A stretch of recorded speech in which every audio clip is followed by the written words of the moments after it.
Welcome to the Second Tier podcast. I am Ryan Dilks, and of course, I'm joined by the Tim Volter to my Ruben Sellers. It's Justin Peach. Good day to you, Ryan. And we are doing a live reaction straight off the back of Hull City 1, Coventry City 1. A game which had the potential to have huge ramifications at the bottom of the table and in the playoff race. It's finished even though, Justin Peach. What are your immediate takeaways from this clash at the KCOM? It was a strange game, a really strange game, I thought, because there were moments where Coventry absolutely hammered Hull, and then in the second half there were moments where Hull absolutely hammered Coventry. But there was moments of real flatness as well. Maybe it's just your typical Monday night game. I don't know, but I think it was personified by when Abu Kamara scored the equaliser. There was a Hull fan celebrating with his legs crossed, didn't even stand up, just clapping. Just clapping, I'm satisfied. I'm satisfied with this. Exactly. Those are the immediate thoughts. But it's a result that doesn't really help either team in their race for their desired objectives. Yeah, we'll discuss that very shortly because, as we say, it had the potential to be quite a big game in the grand scheme of the championship season, but a draw doesn't really change a whole lot. But yeah, I kind of get what you're saying. I think Coventry at times did dominate that second half and had some glorious chances, which they probably should have taken. But Hull, on various occasions, also looked like the more dangerous side as well, particularly in the first half. And the fact that both goals were decided by a deflection maybe says a lot about the decision making in this particular game. But look, Justin, we'll go through what happened bit by bit. And I mean, the first thing I wrote down during this game was that goalmouth scramble at the end of the first half. That was absolutely ridiculous. I've never seen anything like that. It was. I mean, there were so many chances that preceded that for both sides, mainly for Coventry. But that was genuinely one of the most public moments I've witnessed in professional football. Or in a professional football game. How Casey Palmer doesn't score either of his two shots genuinely was painful to watch, especially against his former club where the away fans aren't too keen on Casey Palmer, shall we say politely. But, in terms of the nature of the game, I think at that moment, Hull were up against it as well. That goal would have taken the wind out of Coventry's sails and really could have set Hull on their way for a win, potentially. But obviously it didn't quite go to plan because Cov got that goal very early in the second half. But, yeah, that was... I think the funniest moment was the backspin on the ball and Matt Grimes so delicately trying not to touch it while trying to panically, if that's a terrible word to use, get it away from the goal. Yeah, I know what you mean. It was so for anyone who hasn't seen it, Casey Palmer had two shots on goal from basically about 6 yards out, both cleared off the line, and then in the state of panic from the Coventry defenders, they tried to clear it, ended up kicking it against Milan van Eckwijk, I think it was, and nearly scoring an own goal in the same moment. But it was absolutely brilliant. And one of those moments where you just sat there watching the game live, even when you're on your own and you go, whoa, and you just make a big noise about how enjoyable that moment was. But that was definitely the highlight of the first half. A first half which was open but also cagey. I don't know how that happens, but that's kind of how it felt in that first half in particular, and was probably the theme of the whole game, actually. But heading into the second half, Justin, less than a minute into that second half, Hull City conceded another own goal after less than 60 seconds from the restart. Of course, they did that not too long ago with Louis Coyle smashing it against Alfie Jones. This own goal wasn't as funny, but how on earth have Hull scored two own goals? Yes. Literally less than a minute into the second half in the matter of a few weeks. Painfully funny, but obviously not if you're a Hull fan. And also, I think this one was somewhat worse in the sense that it just dribbled in so slowly. Like, it felt like if you were marginally quicker from a Hull perspective, you maybe could have got it. But Matt Grimes' shot was equally really poor. If you can count it as a shot, I don't really know. And I say it just dribbles over the line, and either Pandora in the Hull goal just watches it go by helplessly. It's quite quite sad. And obviously, if that was the goal that was going to win the game, my God, I don't know what I would have done myself if I was a Hull fan. But Yeah, it just sums up the look at the moment for a certain amount of teams. If those types of goals go against you is harsh. If they go against you a couple of times in a matter of weeks, ooh, yeah, you're really struggling, especially at home as well. Brutal, absolutely brutal. Yeah, and despite Coventry going ahead, they certainly didn't take their foot off the brake.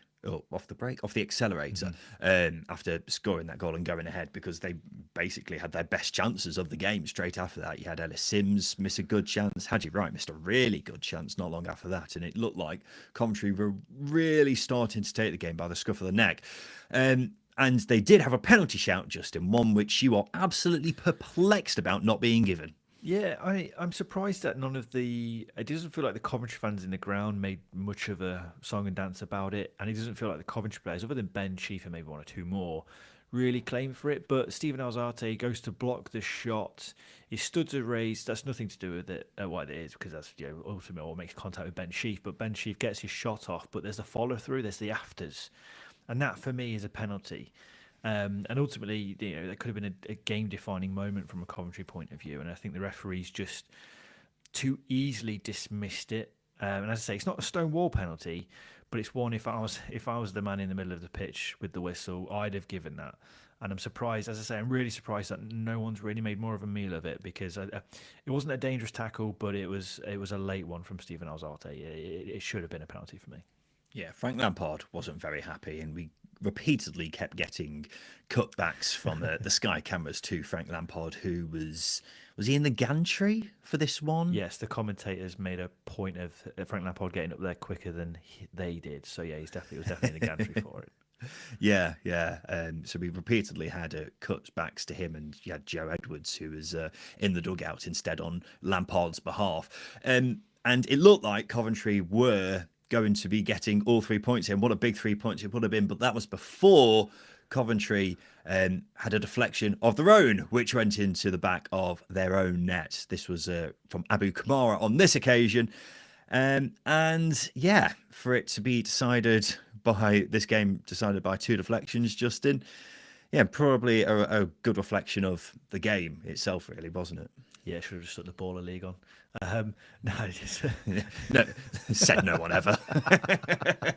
Of course, I'm joking. Yeah, it was a really strange goal, because at the point where Hull effortlessly playing themselves out of danger, nice bit of Ruben Sellers influence there that's just out there, I think, for everyone to see. It's a nice indictment of what they can do with the ball. And obviously the ball gets to Nordin Amrabat, who puts in a really heighty searching ball for Abu Kamara, who gets a free run and goal. I think from a Coventry point of view, they just felt like they were unaware of any danger. It was really poor defending, and obviously Abu Kamara gets the freedom of that right wing to drive into and gets his shot off, which again is really, really poor from a Coventry point of view. It was an avoidable goal. And it's not to take anything away from Hull, but again, if that's a goal that decides the game in terms of sharing the points, I'd be livid from a Coventry point of view. It was a nice little build-up play, but it should have been avoided, definitely. I should have pointed out, by the way, we are, of course, live on YouTube. Hello, if you are watching us right now live on YouTube. But if you want to get involved in the conversation, by all means, please leave a comment, and we'll try to read out as much of your correspondence as we can during this stream. This is from Nick Smith, who I assume is talking about Hull conceding goals early on in the at the start of the second half. He goes on to say, not just against Luton, they conceded early against Watford as well, becoming a major problem for Hull. So any more takes from Hull or Coventry fans, or even just a neutral, let us know in the comments section, and we'll try to read out as much of them as possible. I just wanted to have a quick side note, Justin, because in this game, this happened a fair amount of times in this game, and it really, really pisses me off. Right, because it's one of the worst things about modern football. It's this scenario right here. Let me know if you know what I'm talking about right now.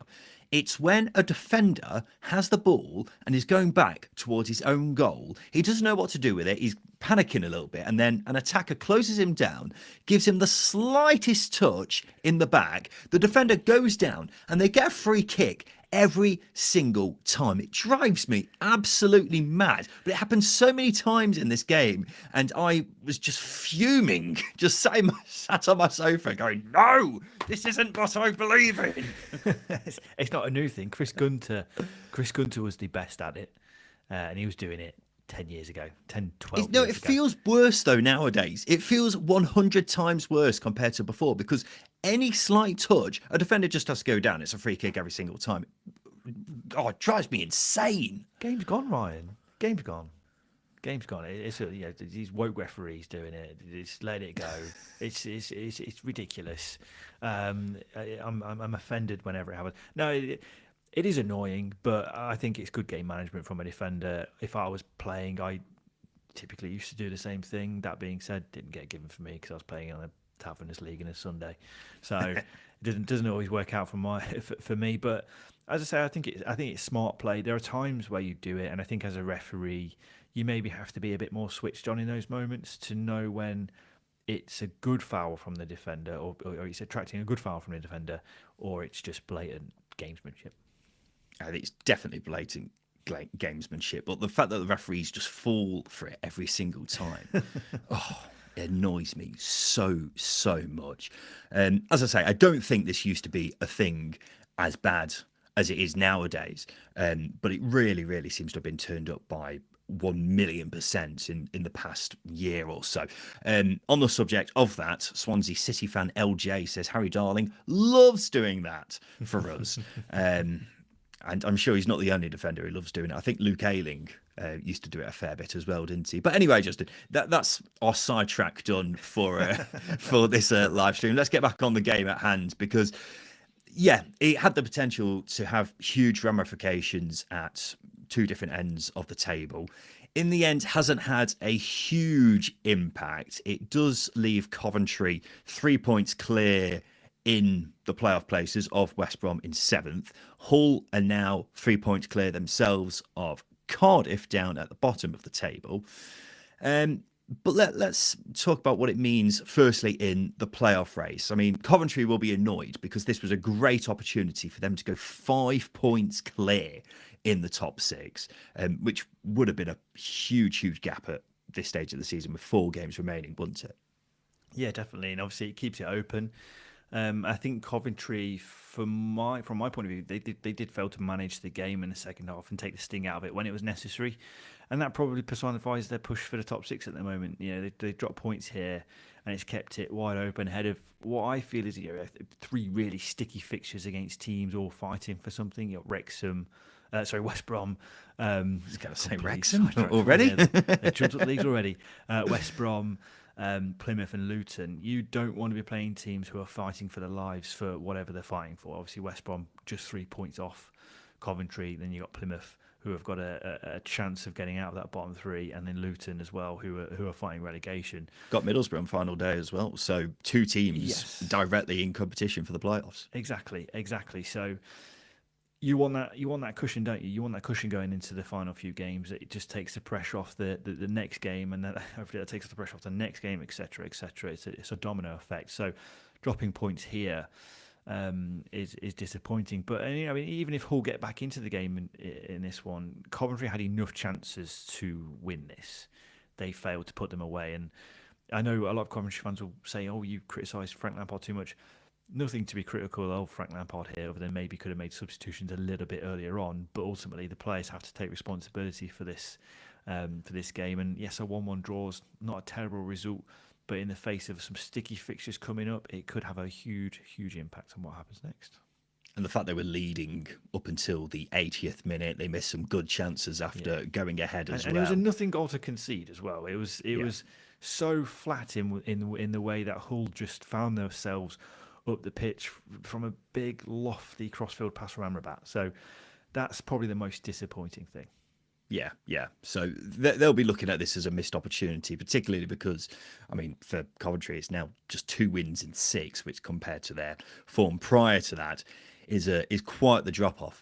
So now the fact that they had the chance to go 5 points clear in the playoffs, now just 3 points. 3 points isn't too bad, but their goal difference is poorer than both West Brom's and Middlesbrough's. So there's still a lot of work to do for Coventry. And as you say, Justin, they have got games, well, first of all, against the two teams I've just mentioned there, but also teams who still have plenty to fight for. So, yeah, they're going to have their work cut out for them. But the task is clear. The aim is there with Coventry. They're still very much in the driving seat for that final playoff place. But yeah, it does feel a bit disappointing from their perspective because this could have been a lot easier for them.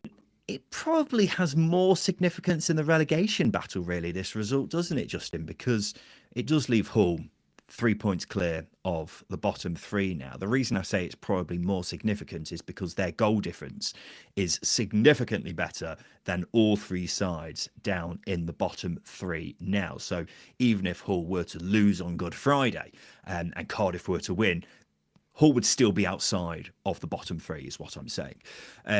So with that being said, I think, considering it was also a late equaliser, they'll see this as a point gained, won't they? No, definitely.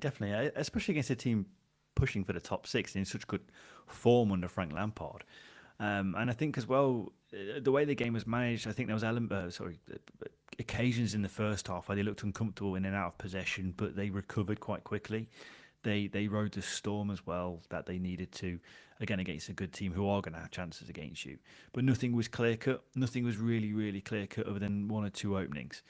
So I think from their perspective, they will be very, very happy with the point. They'll be very happy that they got back into the game despite not having a great deal of sort of creative openings. They didn't play or carve Coventry open at will, so they had to take their chances when they came, and they did. Obviously, I think it's even better from Ruben Sellers' perspective the way the goal came about. It was a lovely, lovely build-up play, and the goal came from two substitutes combining as well. And I think that's again just another more positive spin on Ruben Sellers, but also the confidence is going to give them with that late goal going into the next few games. I've never been. What's the word I'm looking for? I've never been overly worried about Hull because they win and then they lose. It's not. We've said that for a long time, haven't we? It's not consistently poor, but they're going to win more games than the teams below them, and I think that's the positive there. Yeah. Well, I mean, they've beaten Sheffield United now, haven't they? I think they drew with Leeds as well, didn't they? Did they beat Sunderland as well? Am I getting that right? Beat Sheffield Wednesday as well. They're picking up results against teams that are above them, and that's a great positive. Basically, any team who's basically in the top half, Hull have got a result under Ruben Sellers more often than not this season. Particularly if they're nearer the top of the table, it's the teams around them who they've struggled against, which is a bit of a concerning head into these final four games, but it is certainly looking very good for him. Just quickly to go back to the playoff race a sec. This is a comment from Built in Red and White who says, need Cov to stay in that sixth spot. My God, we can't afford them to get into the fifth spot. I need Sunderland to play Bristol City first round and get some momentum. Don't you underestimate Liam Manning's boys. They've been doing pretty well recently, haven't they? And I think many people will be underestimating them heading into the playoffs, assuming they get there. So I don't think you want to be picking and choosing who you're going to be playing, whoever you are heading into the playoffs. But yeah, to go back onto the relegation battle, it's definitely a point gained for Hull because, as we mentioned previously, the goal difference means that they're in a pretty decent position now heading into these final four games. Just looking at their final fixtures, of course, they've got Swansea on Good Friday, which isn't... Swansea have picked up, haven't they, under Alan Sheehan, so could be better, but still could be a lot worse. Preston, we've spoken a lot about Preston already, Justin. They seem to be on the beach. And then the final two games are against Derby and Portsmouth. So two teams at the moment still in the relegation battle, as we were saying in yesterday's podcast, Justin. Wouldn't surprise me entirely if the relegation battle is actually wrapped up before the final day, considering how everything's suddenly looking now. But yeah, Hull will certainly be hoping that they can wrap it up before then. I think it has got to be mentioned, though, Justin, Hull's home form has been appalling all season, hasn't it? They've picked up by far the fewest points at home this season. So that's an added bonus for them. Getting a point against a Coventry side who are fighting for the top six, that's all well and good, isn't it? Yeah, it probably explains why that chap didn't celebrate the goal that they scored that I mentioned at the start of the show. So, It's a weird scenario that their home form is so poor, because it's not like the pitch is as poor as other teams. You can't really blame it on that. You look at Derby and Sheffield Wednesday's pitches, for example, and Swansea to an extent. Awful place to play football. Hull has never been that bad. I know I'm just sort of mentioning small little tangibles here, but these randomness that can impact things. But as I say, it's a weird anomaly that I think soon as the season draws to a close does need a bit more of an inquest. Why is that the case? Because as I say, I think from the Hull fans' perspective, they're not seeing too much. I won't say happiness at home this season, but you want to be seeing your team win games and not have to travel miles and miles and miles for it. And unfortunately, Hull fans haven't had that opportunity very much this season. I think they'll just be happy to stay up, won't they? Wherever they get the points, that's the main thing, isn't it? So there we go, Justin. We've spoken for about 20 minutes there about a game which didn't have a whole lot of action, but we managed to make that work. Well done, us. Got a comment here from Swansea fan Luke, who says, "Surely Modric starts for Swansea against Hull this weekend." It's definitely worth having a quick chat about this, Justin, because probably one of the most random news stories, definitely of this year, possibly ever, in the time that we've been covering the Championship. Luka Modric has become a minority stakeholder of Swansea City. It comes after an American consortium took over the Swans back in November. Now, it won't mean a change for his playing career because he wants to continue playing for Real Madrid. But without a doubt, one of the most bizarre stories I've seen in a while, Justin. Yeah, definitely strange. I mean, you say it is strange because it's Luka Modric, a player we know on these shores very well. We know him in world football because he's bloody astonishing as a midfielder. But I think in terms of from a business point of view, we're seeing a lot of sportsmen and ex-sportsmen enter into the world of investment in football investment. Tom Brady at Birmingham's the best example. You've got Jordan Spieth and several other golfers for Leeds, and you've got JJ Watt at Burnley, etc. We've seen countless examples of it. Just never, never a footballer. No, But also we've got people from other sports, but it's strange seeing a footballer investing in a club. I have started to notice a trend of some of the wealthiest footballers in the world investing in other football clubs, but none as high profile as Swansea. Yeah. It's just mad. Yeah, well, Kylian Mbappe, I think he bought a French third tier team or something earlier on this year or late last year, and so that's one example of it. Maybe Mbappe's got into Modric's ear and said, "This football ownership lark's good jolly, get involved in it." And then Modric's gone, "Okay, well I like South Wales, so I'll go with Swansea." Why not? Maybe that's exactly what's happened. I don't know. How far away is Michu from Madrid? He's he may have been in the ear speaking Spanish to Luka Modric, saying, "Get over there." That being said, footballer wealth isn't wealth, is it? I mean, they're not exactly scraping around for pennies, are they? I'm just trying to see what Michu's doing nowadays, because now you've piqued my interest with that. They're not, footballers aren't like you and I, mere peasants down here, in the lower echelons of the class system. They are wealthy, but they're not. They're not. What is happening? They're not millionaire wealthy or multi-millionaire wealthy in the sense that continued wealth. They're not big investors, for example. Who'd have thought a chat about Luka Modric investing in Swansea would end up with us talking about class inequality? But yeah, I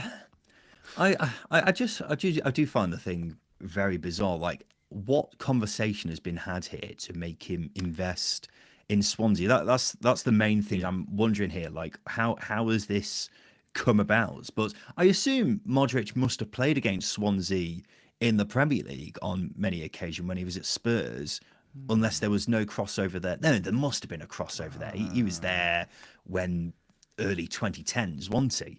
So yeah, there must have been a crossover there. And whether he's just like, I fancy investing in a football club, let's go for one who I remember playing against. Oh yeah, Swansea, they play some nice football back in the day. Maybe he's just a big fan of Wayne Routledge or something like that. I don't know. Posters of Wayne Routledge. Yeah. But I, as I say, it's just a bizarre story, and I just don't really understand logistically how this has come about, unless the new American owners at Swansea are, the most persuasive people in the world. Well, they have to be. They have to be, don't they, to get someone of Luka Modric's sort of footballing reputation to come in and become a part owner while he's still a player, by the way. I think that's something that's been overlooked here. He's still a registered player and he's still getting game time for Real Madrid. He's going to be playing Arsenal this week in the Champions League quarterfinal second leg.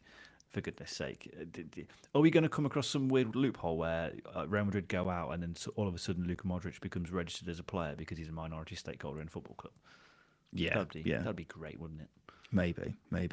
For those who are wondering, Michu is now the director of football at Burgos. They compete in the second tier in Spain. I wonder if there's a Spanish version of Ryan and Justin commenting on why isn't Luka Modric investing in second tier clubs in Spain instead.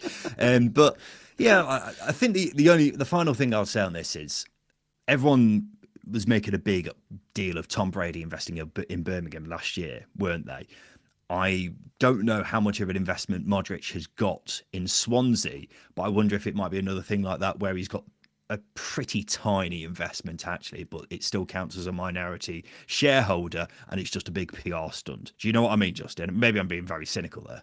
No, I don't think you are, because it's literally what I've written down here. I think he's a poster boy for this, essentially, where he's got he invested £10 and now he's a minority stakeholder on a technicality.